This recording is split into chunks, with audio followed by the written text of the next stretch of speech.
Bonjour mes petits théophiles, il fait beau, il fait chaud et nous sommes toujours à Bangkok après 7 mois de confinement, mais j'ai enfin trouvé un petit tragouar qui me permet de vous expliquer la différence entre le pu'er, shang et chaud. Donc le shang, il a une configuration, c'est un thé qui à la base est plus vert car il est de l'année et donc normalement celui-ci a déjà quelques années, donc il n'est pas équivalent au thé de la montagne sacrée que vous pouvez trouver sur notre site. Mais donc sa particularité, c'est que la fermentation bactérienne qui s'est opérée juste après la mise en condition donc en galette en général,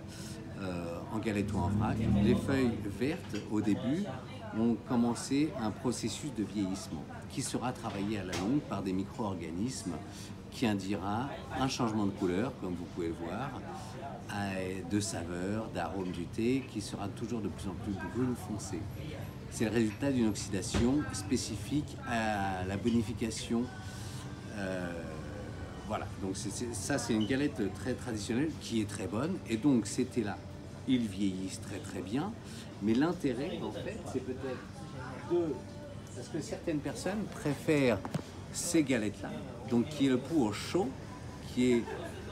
celui qui a subi,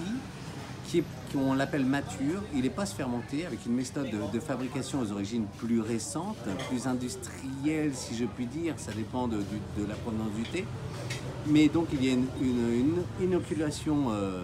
bactérienne supplémentaire qui permet aux feuilles de pu'er qui sont en strates, qui sont vertes à la base, qui maturent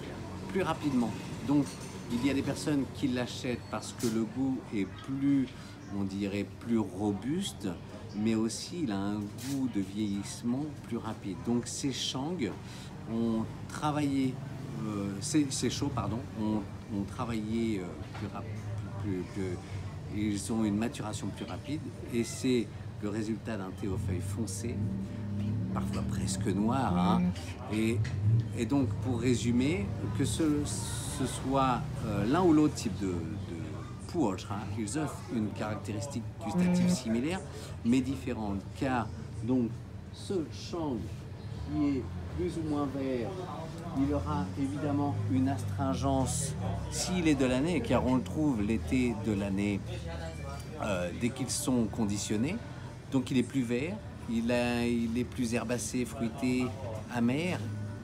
au contraire de cette maturité qu'a déjà atteint les chauds pu'er, qui aura un goût plus boisé, des approches minérales plus rondes, plus douces, plus moelleuses. Et donc même si ils sont moins coûteux à l'achat, ils permettent à certaines personnes d'avoir cette caractéristique de thé maturé, boisé, moelleux, avec une complexité